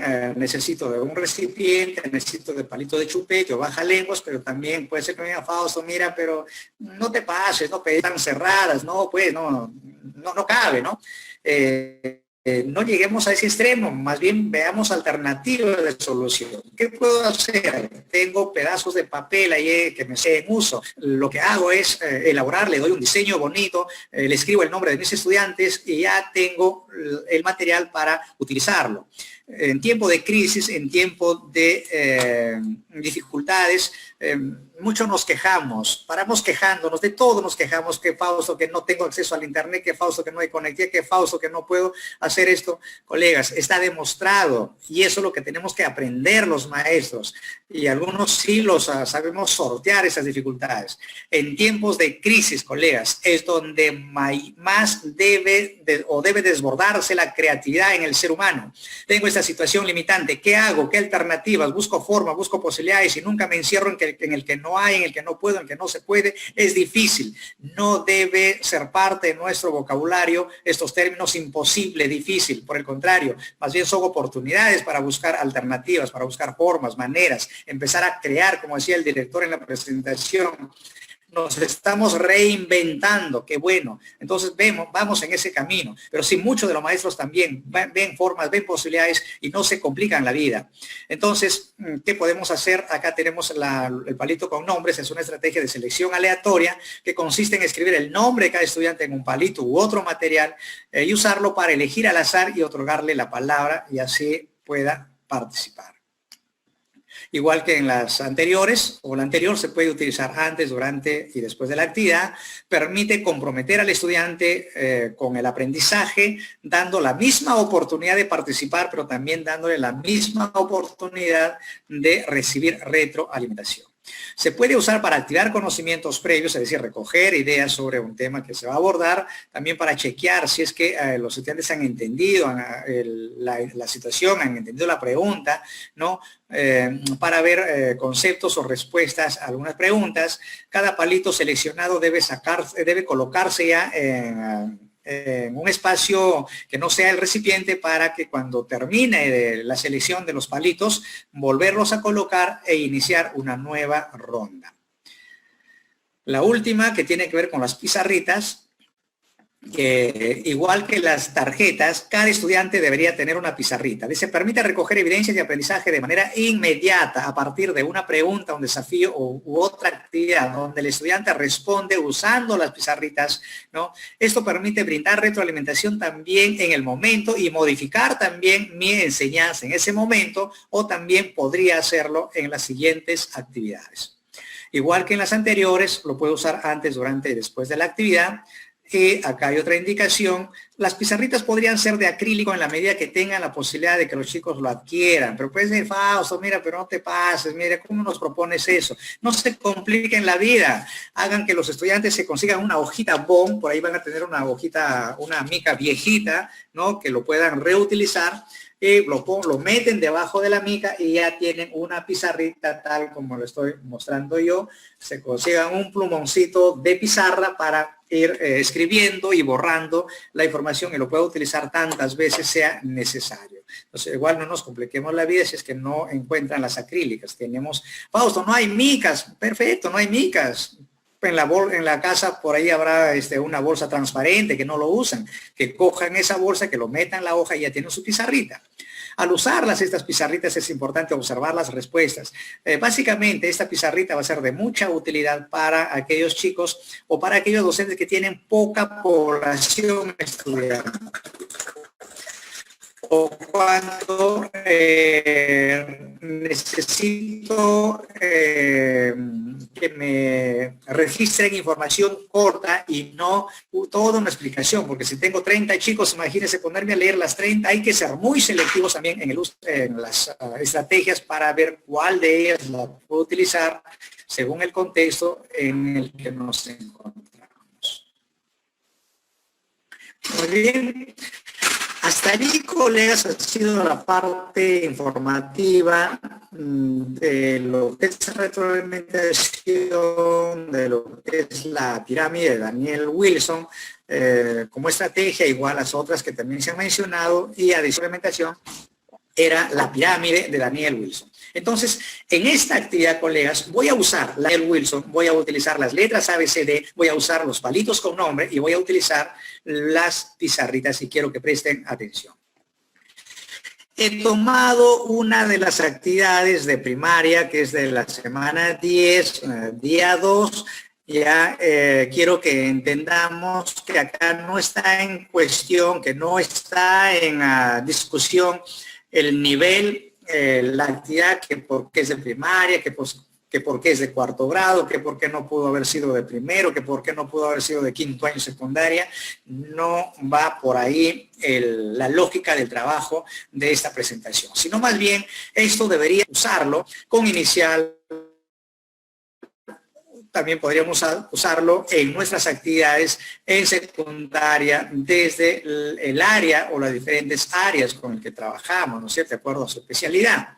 Por lo tanto, entonces vamos a ver qué es lo que va a ocurrir con esta actividad, o podría ocurrir. El título de la experiencia de aprendizaje es Al rescate de los animales amenazados del Perú. El título es Aprendo sobre un animal amenazado por el ser humano, ¿ya? Ese es el título de la actividad y vamos a ir identificando algunos elementos que lo necesito para el análisis. No lo necesito esta parte de los recursos, no lo necesito el recordatorio, pero sí necesito otros aspectos que me van a servir para dicho análisis, como por ejemplo esto, que voy a remarcar. En el desarrollo de la actividad, los que tienen trabajo con la web, igual los que escuchan los audios y los que ven los programas televisivos, identifiquen también las metas, los propósitos de aprendizaje, identifiquen los criterios de evaluación para que hagan los estudiantes. Entonces acá tenemos una meta que lo voy a jalar acá en la parte izquierda de manera más ampliada para que lo puedan ver. Dice, la meta de esta actividad es la siguiente: que los chicos obtengan información sobre un animal de nuestro país que se encuentra amenazado por el ser humano y plantear en familia qué acciones se podrían poner en práctica para su conservación. Esta es la meta actividad. Sigamos con la siguiente parte de la actividad. Acá se trata del antes de la lectura. No voy a leer toda la actividad, sino voy a identificar aquellos aspectos que sí nos interesan. Acá aparece otro criterio de evaluación, que lo he tomado en cuenta para analizar. Observa el texto 1 y el texto 2, el título, las imágenes y cómo está organizado cada uno. Después desarrolla las actividades 1 y 2. ¿Ya? no está redactada esa indicación en términos, ¿ya? Está considerado más bien como una pauta, como una indicación que debe, nosotros la ficha al interior de la actividad, vamos a encontrar que allí están presentes los criterios, las indicaciones que se le da al estudiante para que desarrolle las actividades. ¿Qué debió hacer? Y acá también entonces una alerta para los maestros. No basta, colegas, descolgar las actividades de la plataforma Aprendo en Casa y a partir de ellas empezar a mirar o enviárselas a los estudiantes para que puedan resolverlo en casa o en todo caso armar mi actividad y tener que compartirla con ellos en función de aquello que se nos presenta, sino además que están claros los criterios de evaluación, si no están claros qué puedo hacer, tendría que mirar también los recursos adicionales que permiten el desarrollo de las actividades para que los pueda complementar. Entonces, cuando miramos el desarrollo de las actividades, ahí están estas consignas, ahí están estas indicaciones que voy a ir mirándolos. Por esa razón, el interior de las fichas o los textos, allí está mencionado lo que tiene que hacer el estudiante. Sigo avanzando y acá encuentro otro criterio de evaluación que también lo he resaltado en la actividad y se menciona lo siguiente. En una segunda lectura, lee párrafo por fin y también el nombre científico, asimismo los lugares donde vive, sus características físicas, su comportamiento, su alimentación y las principales amenazas que enfrenta este curioso animal. Si se dan cuenta, acá ya se ve lo que se le está pidiendo, lo que se va a evaluar. Yo tengo que evaluar al estudiante que me ubique el nombre del fin común, voy a evaluarlo que me ubique el nombre científico, así como también los lugares donde vive, sus cuales amenazas que enfrenta este curioso animal. Eso es lo que voy a mirar. Eso, por lo tanto, constituye un criterio de evaluación, pero además también aparecen en otra de las partes de la actividad lo siguiente. Después de la lectura, desarrolla las actividades 4, 5, 6 y 7 que se te propone la ficha. Tómate el tiempo que necesitas para hacerlo. Lee el texto que contiene lo que dice Esperanza, reflexiona y emite una opinión, da 2 razones. Fíjese, acá él está pidiendo de manera muy que dé razones a partir de la información que lee, que compare la información, ¿no es cierto? Por lo tanto, entonces, todo esto constituye criterios de evaluación. Pero mirán, Fausto, la primera es una indicación, no es un criterio de evaluación. Repito, no está redactado como criterio, pero cuando revisamos las actividades al interior de la ficha, el Ministerio de Educación, haberlo extraído esas pautas que debe tener en cuenta el estudiante, pues su criterio de evaluación y listarlos acá. Pero también puede ser que tengan razón de decir, pero ¿para qué lo vamos a listar si cuando el estudiante lee las consignas de las actividades, ahí está claro lo que tiene que hacer? Perfecto. Pero eso sucede para un experto en planificación. Pero para nosotros que necesitamos mayor ayuda, mayor auxilio, haríamos ese ejercicio de ir identificando los criterios de evaluación e ir sacándolo para comunicárselos a los estudiantes. Por lo tanto, toda esta parte constituye criterios de evaluación. Veamos lo siguiente, acá vienen las orientaciones para las familias, ahí no nos detenemos. Ahora sí se le presenta la ficha para que el estudiante o los estudiantes puedan trabajarla y en esta y vamos directamente a los textos que tiene que leer el estudiante. ¿De acuerdo? Se le presenta entonces un primer texto, el texto 1, dice la consigna, durante la lectura, lee atentamente el siguiente o los siguientes textos. Voy a leerlo, ¿ya? El título del texto es El delfín, o el encantado, perdón, el encantado del Amazonas. El delfín rosado es el delfín del agua dulce más grande. Es conocido también como boto o delfín del Amazonas. Es amistoso, social y curioso por naturaleza. Su color rosado es propio de los adultos, pues los jóvenes presentan un dorso gris negruzco y un vientre más claro. Tiene la frente abultada, ojos pequeños y un hocico fino y alargado, idóneo para atrapar peces entre las malezas o remover el fango, camarones y cangrejos de río. Según la tradición amazónica, el boto es un encantado, una criatura mágica. A veces adopta la forma humana y emerge del río para engañar a las personas y conducirlas a su ciudad encantada bajo el agua. Se dice que lleva sombrero para ocultar el espiráculo y la frente abultada. En los últimos años, los delfines del río en el Perú han desaparecido considerablemente. Sus mayores amenazas son la contaminación de su hábitat, el desarrollo comercial, la minería y la pesca comercial.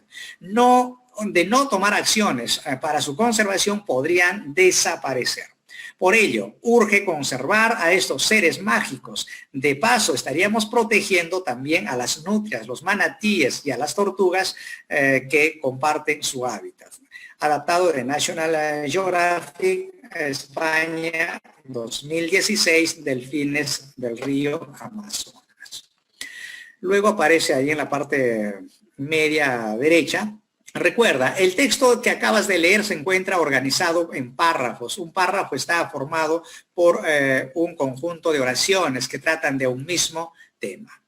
Viene el texto 2, y en el texto 2 encontramos también la información sobre el mismo animal, pero acá encontramos que habla del delfín rosado, ya no con el mismo título del anterior, pero hace alusión el título al delfín rosado, y nos dice, el delfín rosado es un animal grande que vive en el río más caudaloso del mundo, el río Amazonas. Es de color rosado, su cuerpo es flexible, por eso atrapa a peces con facilidad. Tiene aletas en el cuerpo y la cola, nada lentamente y rara vez sale del agua. Emite sonidos muy fuertes para orientarse y no chocar bajo el agua con objetos u otros animales. En el cuadro se nos presenta información sobre las características de este animal. Nombre común, boto, bufeo o delfín del Amazonas. Nombre científico, Inia geoffrensis. Clase, mamífero. Longitud cerca de 3 metros de largo. Peso de 110 a 200 kilogramos. Color gris oscuro cuando son recién nacidos y jóvenes. Gris claro cuando son adolescentes. Y rosado cuando son machos adultos. Su hábitat, río Amazonas y sus afluentes. Alimentación, camarones, cangrejos, peces y tortugas pequeñas. Tiempo de vida, más o menos 30 años. Número de crías por parto, solamente una. Situación, es una especie que está en alto riesgo de extinción por la caza indiscriminada. En el margen derecho, dice en el texto que acabas de leer, una parte está organizada en párrafos y otra en una tabla. Recuerda, lo que acabas de leer es una descripción enciclopedia que presenta de manera objetiva las principales características de algo o alguien, porque se basa en el conocimiento científico. Generalmente este tipo de descripción se encuentra en enciclopedias y textos escolares. Observemos ahora lo que podemos hacer. Muy bien, esta es una parte de la ficha que tiene que resolver el estudiante. Si ustedes observan, ¿qué es lo que se le pide al estudiante acá? Lee las preguntas del texto 1 y el texto 2, luego completa la información. Para salir de la monotonía, les decía, porque bien pude solamente pedir que escriban las respuestas, voy a utilizar acá una de las estrategias que he presentado y esta va a ser las tarjetas ABCD, ¿ya? Entonces, repito, el taller hoy día era sobre cómo es que puedo a partir de ellas brindar retroalimentación. Presento las tarjetas o pido que a través de estas tarjetas tengamos que presentar nuestras respuestas. Recuerden la información que hemos revisado. Las tarjetas ABCD consisten en que cada estudiante tenga sus tarjetas a la mano, ¿no es cierto? Cuando decíamos también que necesito tener preguntas o situaciones, pero con alternativas de solución. Entonces, estos aspectos que aparecen al contorno del delfín rosado lo he convertido o lo puedo convertir en preguntas o simplemente presento a modo de situaciones. Por ejemplo, de esta parte izquierda, donde aparece el nombre común, el primer aspecto, lo pongo acá con alternativas y puedo decir, muy bien chicos, vamos a resolver la actividad número 4 de la ficha que tenemos a la mano, y no lo vamos a escribir así, sino más bien lo que vamos a hacer es usar las tarjetitas, para lo cual ustedes ya han elaborado sus tarjetitas, cojan sus tarjetitas y lo que van a hacer es, a ver, el nombre común del delfín rosado. ¿Recuerdan ustedes el texto que hemos leído? ¿Cuál es el nombre común del delfín rosado? Letra A, Boto, bufeo o delfín del Amazonas, será la letra B, delfín del agua dulce, será la C, delfín de ríos caudalosos, o será la letra D de dedo, delfín encantador. Muy bien, piensen su respuesta, recuerden los textos leídos y a la cuenta de 3 todos levantan la tarjeta para poder verlos. A la cuenta de 1, bueno, a la cuenta de 3, 1, 2 y 3, perfecto. Tengo a los chicos conectados en la forma como estamos hoy, todos han levantado la tarjeta. Recordemos en el caso de la lectura, la respuesta correcta, acá el nombre común es boto, bufeo o delfín del Amazonas. Eso es lo que tendrían que levantar todos los estudiantes, pero la mayoría lo hace y algunos estudiantes no, sino que levantan la letra B, la letra C o la letra D. A manera de ejemplo y para llevar la retroalimentación, muestro un ejemplo de una estudiante que ha levantado la letra D. Su nombre del estudiante es Juanita. Perfecto. Entonces Juanita levanta la letra D, ¿ya? Juanita levanta la letra D y lo que hace o lo que hago es hacer la retroalimentación. Porque sé que la letra D no es la que tiene la respuesta correcta y entonces empiezo el diálogo aquí. Entonces ahora sí me apoyo en la pirámide de Daniel Wilson en una de las formas. Una de las formas decía que debo brindar retroalimentación oral, pero también debo brindar retroalimentación escrita. Voy a hacer uso entonces de la retroalimentación oral para hacerle llegar información al estudiante. Estoy trabajando dos estrategias o estoy matizando una para recoger información y otra para brindar retroalimentación.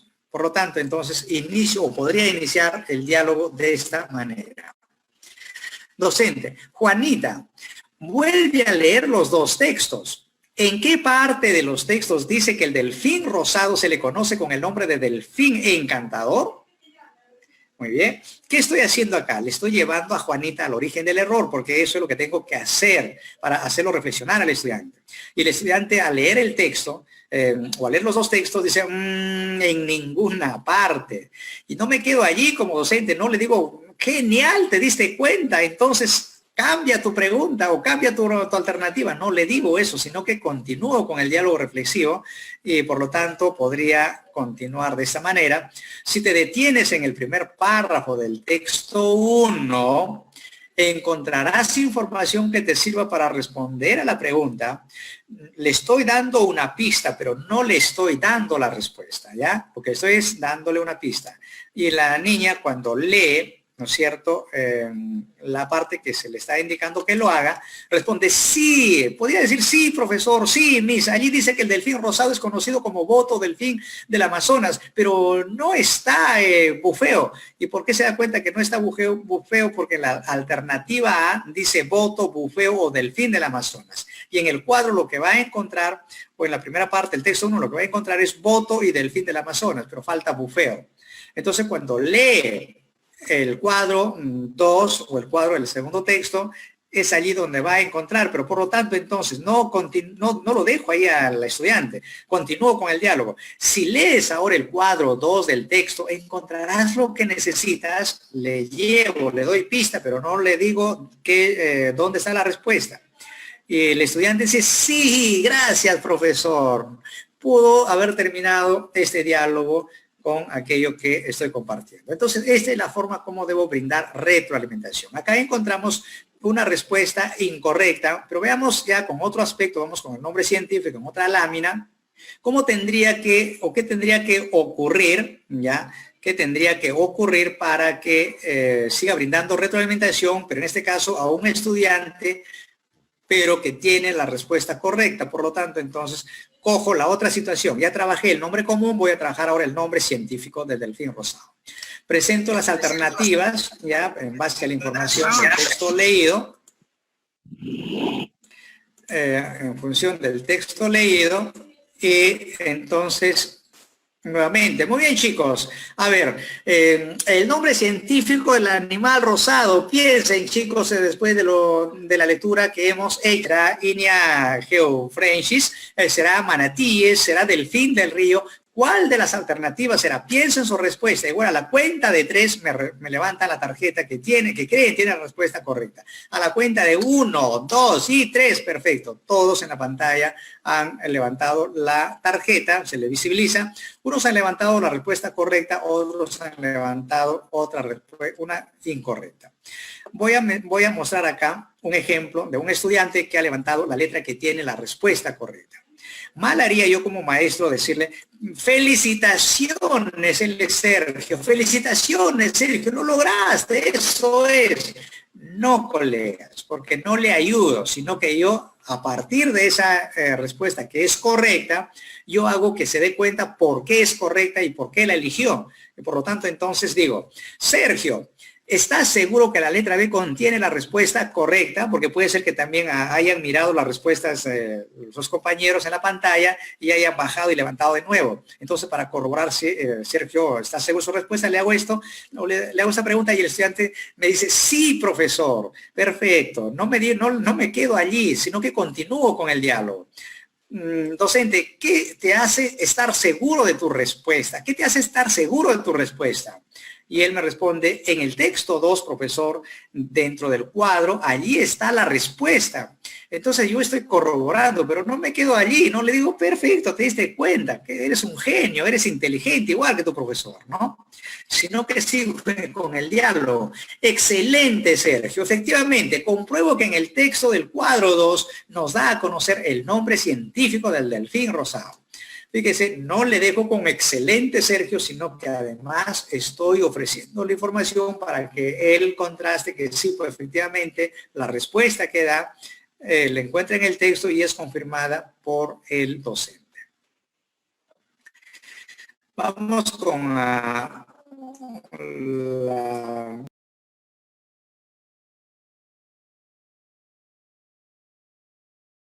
igual tendría que suceder con todos los aspectos que tengo en esta actividad con la clase a la que pertenece el delfín rosado, las características, la misma mecánica de las tarjetitas, tendría que usarlas en estos otros aspectos que queda de la actividad.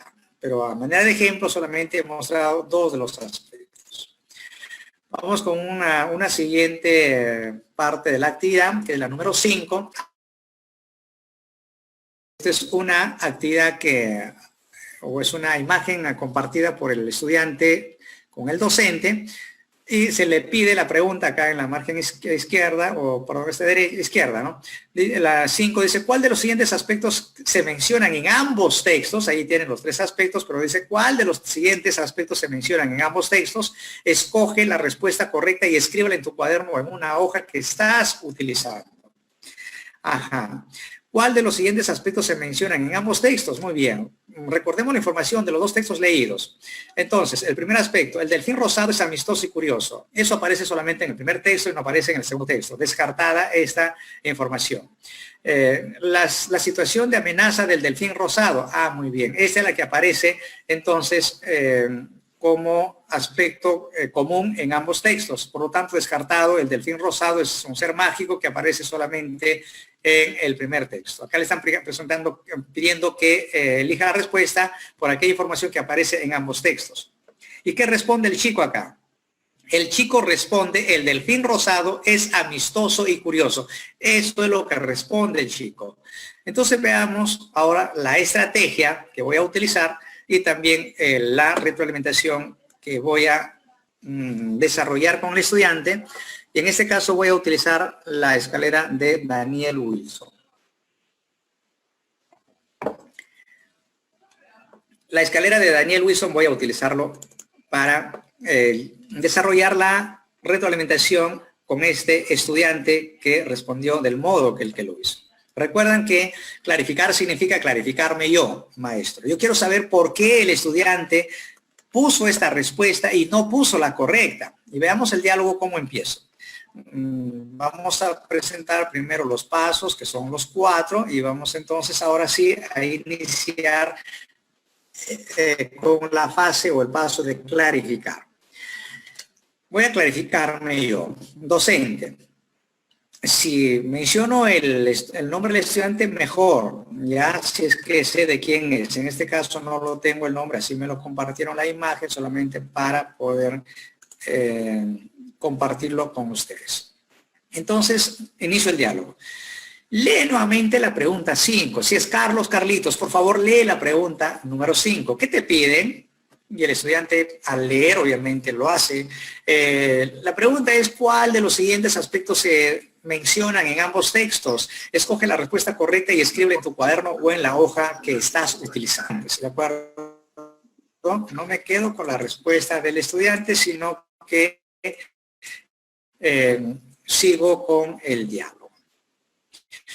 Docente, ¿entiendes la pregunta? Porque si no ha entendido la pregunta es probable, si no ha entendido o ha entendido la pregunta debió responderme correctamente. Entonces yo estoy tratando acá de indagar. ¿Qué pasó? Correcta.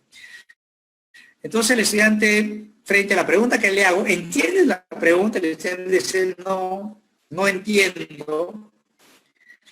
¿Qué parte de la pregunta no entiendes? Jorgito, ¿qué parte, o Carlitos, qué parte de la pregunta no la entiendes? Profesor, no entiendo qué significa la palabra aspectos. Ah, interesante.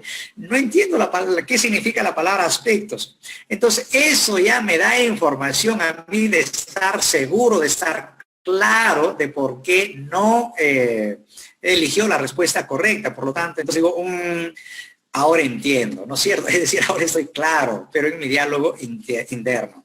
Entonces ahora ya sé por qué es lo que el chico ha tenido dificultad de dar la respuesta correcta. Sigo con un diálogo interno ya en la valoración. Entonces mi diálogo interno dice, el estudiante no respondió bien las preguntas 5 porque no entiende qué significa la palabra aspectos. Hubiera colocado en su lugar otra palabra más familiar o conocida. Ajá, lo hubiera hecho. Entonces continúo con el diálogo. Esta parte se lo he puesto en paréntesis, que se refiere a un diálogo interior. Ya hice la valoración, pero de manera interna. Ahora, no siempre va a ser la valoración de manera interna. Va a haber momentos en que yo tengo que, este ejemplo, estoy considerando un diálogo interno. Sigue el diálogo con el estudiante. Pero en este caso, en el turno del docente, si bien no has entendido la pregunta porque desconocías el significado de la palabra aspectos, sin embargo, has escrito tu respuesta. Recuerden que en la valoración yo tengo que destacar aspectos positivos también. El chico ha respondido. Claro que no lo ha hecho de manera correcta. Pero ¿qué me responde el estudiante? Sí, porque no quise dejarle en blanco. Fíjese, una respuesta inocente del estudiante, ¿ya? No lo hizo, o de todas maneras colocó la respuesta porque no quería dejarla en blanco. Entonces yo continúo con el diálogo, no me quedo allí. Docente, si no querías dejar en blanco tu respuesta por la duda que tenías sobre el significado de la palabra aspectos, ¿qué tendrías que hacer para salir de la duda? Estudiante, tendría que haber buscado su significado, profesor. Docente, ¿puedes buscarlo? Sí, dice el estudiante. Después de que el estudiante busca el significado, continúo docente. ¿Qué significa la palabra aspectos entonces? O estado de algo. Ajá, sigo con el diálogo. Te ayuda, yo docente, te ayuda ahora el significado de dicha palabra a elegir tu respuesta. Y el estudiante me responde sí, porque ahora puedo elegir una de las 3 respuestas. Tengo que mirar si las características del delfín rosado o estado o situación aparecen en ambos textos, porque también se ayuda en la pregunta, porque eso le está pidiendo y además se ayuda también en las posibilidades de respuesta que tiene. ¿Ya? No me quedo allí, no le digo, muy bien, ahora sí, pues rehace o vuelve a escribir tu respuesta, ¿no? Sino que continúo con el diálogo. Y el diálogo es el siguiente, continúa, docente, entonces, ¿qué hacer o qué tendrías que hacer? Y el estudiante me responde, buscar el significado en el diccionario. Continúo yo, docente, es una buena alternativa, Jorgito, o es una alternativa bien atinada, Carlitos. También cuando leas un texto y tengas la duda sobre el significado de una palabra, puedes volver a leer la información que se encuentra antes o después de la palabra desconocida y es posible que en se mantenga, puedes acudir al diccionario. Eso te permitirá continuar con la tarea o seguir con la tarea. ¿Qué estoy haciendo? Estoy presentando sugerencias para que el chico lo tenga en cuenta. No le digo que pregunte a su mamá. Puedo también decirle eso, pero puede ser que resulte que la mamá o el papá son analfabetos y cuando el chico le pregunta, papito, ¿de qué aspectos? No tengo idea, hijito, pregúntale a tu profesor. ¿Ya?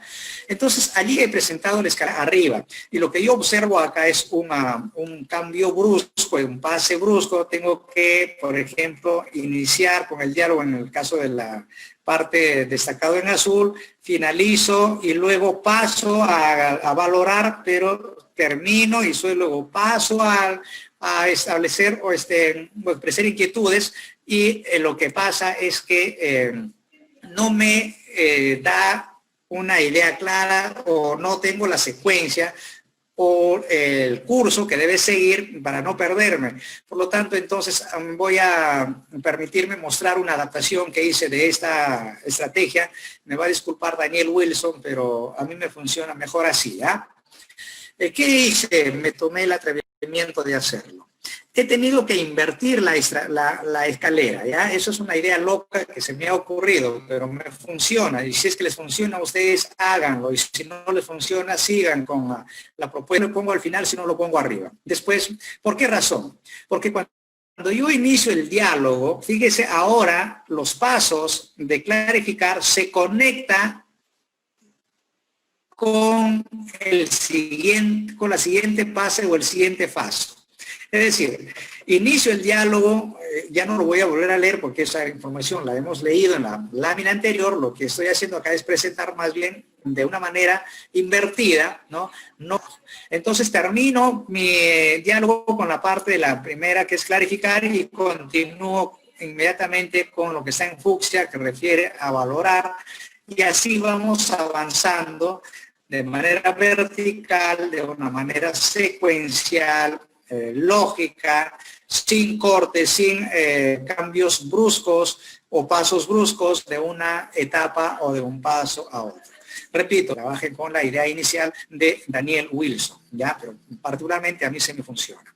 Perfecto. Entonces, ahí hemos presentado cómo podríamos utilizar la escalera de Daniel Wilson. Ahora vamos a ver cómo podríamos utilizar otra estrategia, ya de la que hemos hablado, en otra parte de la actividad. Ahí tenemos una lectura vertical entonces.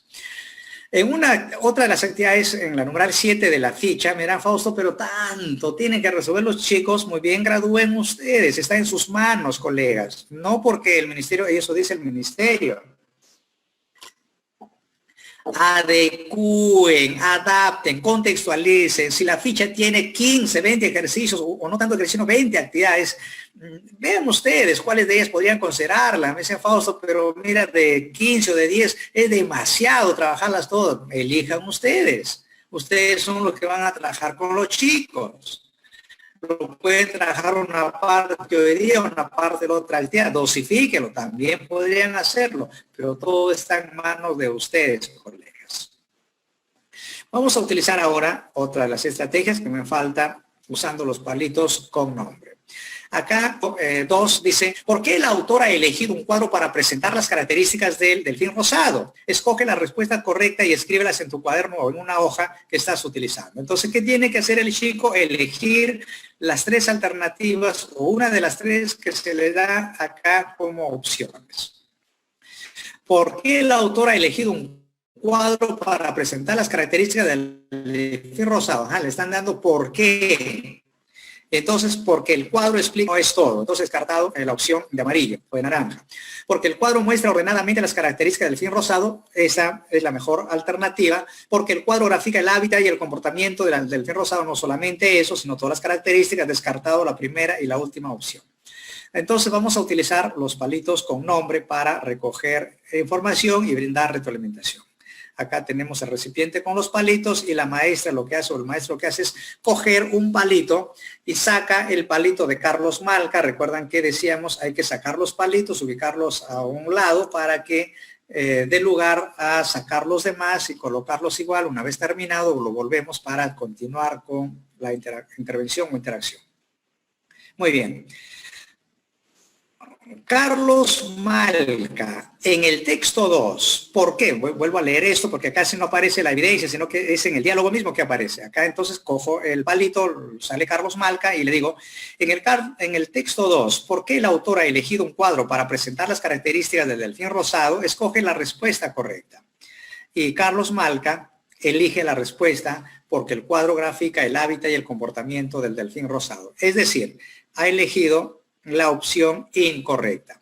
Y no le digo qué mal, Carlos, tiene que prestar atención, pues lee de nuevo, ¿no? Porque ahí no le ayudo. Yo tengo que mantener un diálogo reflexivo en mi retroalimentación. Por lo tanto, docente, vuelve a mirar, a ver, estudiantes, vuelve a mirar el cuadro del texto 2. ¿Qué información presenta el autor en el cuadro 2? En el cuadro, muestra información del comportamiento del delfín rosado y del hábitat, lo llevo a la respuesta que ha elegido, y finalmente el estudiante se da cuenta que no. Por lo tanto, me dice, habla de su hábitat y otras características, pero no de su comportamiento. Entonces ya voy haciéndole que se dé cuenta que esa no es la respuesta. Docente, ¿qué otras características del delfín rosado aparecen en el cuadro? Y el estudiante me dice, varias, profesor. Nombre común, nombre científico, clase, longitud, peso, color, hábitat, alimentación, tiempo de vida, número de crías y situación. Ajá, no me quedo con ello, no le digo qué bien que te diste cuenta, sino que continúa. Entonces, ¿por qué el autor ha elegido el cuadro para presentar las características del delfín rosado? Y la respuesta tendría que ser porque el cuadro muestra ordenadamente las características del delfín rosado, aunque no me parece bien esta respuesta que debería elegir el estudiante. Debería tener otra redacción, otra forma de presentar la respuesta. Por ello decía, no basta, colegas, descolgar las actividades, enviárselas las respuestas, si es que hay respuestas para que elijan, estén bien redactadas. Y una mejor respuesta pudo haber sido, ¿por qué presenta el autor o por qué el autor ha elegido el cuadro para presentar las características? Porque quiere que nos enteremos de cuáles son las características de este animal o del delfín rosado. Puede haber sido una mejor respuesta, ¿ya? Pero vamos a dejarla, aquella que mejor se adapta a la respuesta que debería elegir el estudiante. Finalmente, vamos a terminar con las pizarritas, ¿ya? Otra de las actividades, que es la número 9, se trata de que vayan llenando los chicos el cuadro o la tabla con las preguntas y las situaciones que se le presentan. Voy a utilizar acá las pizarritas. Al igual que en el caso de las tarjetas, los estudiantes deben tener sus pizarritas, escribir en ellas las respuestas. Si tienen pocos estudiantes, mejor, ¿ya? Entonces voy a lanzar la pregunta. Docente diría, muy bien, chicos, ¿cómo está organizado el texto 1 y el texto 2? Vamos a escribir su respuesta en la pizarrita y mostrarla al unísimo o a la indicación o a la misma indicación a la vez del docente. Muestra las pizarritas y a manera de ejemplo voy a coger acá el de Juan Carlos. Juan Carlos es un niño que muestra la respuesta en su pizarrita a la pregunta y él dice, el texto 1 está organizado en párrafos y el texto 2 una parte en párrafos y la otra en una tabla. La respuesta que ofrece el estudiante es totalmente correcta, ¿ya? Porque así ocurre con los textos que ha leído. Pero no le digo, muy bien, bravo, Juan Carlos, lo lograste. No, sino que yo tengo que invitarle a que se dé cuenta si es que efectivamente esa es o no es la respuesta. Entonces, continúo con el diálogo. Juan Carlos, explícame, ¿por qué el texto 1 está organizado en párrafos y el texto 2 una parte en párrafos y la otra en una tabla? Y él me explica. En el texto 1, profesor, está organizado en párrafos, o el texto 1 está organizado en párrafos porque los párrafos se forman por oraciones y terminan con un punto aparte. Lo mismo pasa con una parte del texto 2, pero además presenta información en una tabla. Ajá, perfecto. No me quedo con ellos, sino que continúo. Docente, excelente, Juan Carlos. Ha sido muy explícito, ha sido muy claro en tu explicación. Efectivamente, el texto 1 está organizado en párrafos y el texto 2, una parte está organizada en párrafos y una parte en una tabla. Ahora puedes pasar tu respuesta en la tabla. Si se dan cuenta, hemos ido presentando situaciones en las que han incurrido en error respuesta y hemos ofrecido no varios tipos, no varias formas, sino básicamente lo que hemos mostrado acá es la forma de retroalimentación oral. ¿Por qué? Porque todas las actividades se han prestado para ellas. ¿Puedo hacerlo de manera escrita? Sí, puedo hacer, pero incluso cuando también tengo conectividad. Recuerden, decía, lo que podríamos hacer de un solo tipo, de una sola fuente de retroalimentación. Hay que usar todas las fuentes, todas las formas y todos los tipos en la medida de lo posible, colegas. ¿Ya? Vean ustedes el escenario en que se encuentran para poder elegir la mejor alternativa. Esta es la parte final de la ficha que ya no lo vamos a mirar. Conclusiones, colegas, para terminar con nuestra videoconferencia. Conclusiones de lo que hemos podido dar. Tiene que ser adecuada y también tiene que ser oportuna. Si no es posible en el momento o mismo al tercer día, cuando yo recibo la actividad. Porque puede ser, decía, que algunos estén en alguna situación donde tienen que enviar las tareitas, tienen que enviar las actividades con un determinado transportista que llega a la zona cada 2 días o cada una vez por semana. Entonces, apenas tengo la producción, apenas tengo la posibilidad de retroalimentar al estudiante, lo debo hacer y no guardarme las producciones para hacerlo de acá en 15 días, la próxima semana o cuando se... empiece la actividad del transporte y pueda revisar todos los días o no necesariamente en ello, sino pensando básicamente en que tengo que hacerlo lo más pronto posible. La retroalimentación debe darse de manera oral, escrita, individual o grupal. Y no solamente de manera oral, escrita, individual o grupal, sino que también debo hacerlo yo, maestro, debo permitir que se autoevalúen y también en la medida de lo posible que se hagan evaluaciones entre ellos cuando, por ejemplo, decía, tienen la oportunidad de mantenerse en contacto o en conectividad como lo estamos haciendo hoy en esta tarde. Se debe usar diferentes estrategias para recoger evidencias como también para brindar retroalimentación. No abusemos solamente de una de ellas, vayamos matizando para que también veamos motivación en los estudiantes, porque si no van a decir todos los días me pide foto el profesor, ¿no?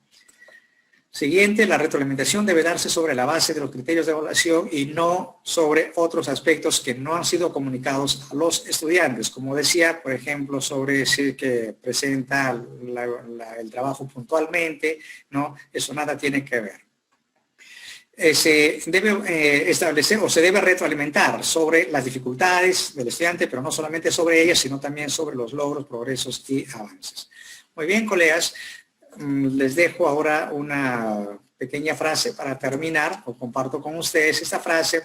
El profesor que ama enseñar hace que sus alumnos amen aprender. Hagamos entonces que nuestros estudiantes amen aprender, porque lo que hacemos es amar o amamos aquello que hacemos como maestros. Hemos elegido esta carrera no porque sea la más rentable o porque es la mejor de todas, ¿no? Aunque yo podría decir que es la mejor carrera, ya no en términos económicos, sino porque me permite cambiar, me permite mejorar, me permite hacer mejoras en la llegada. Colegas, muchísimas gracias.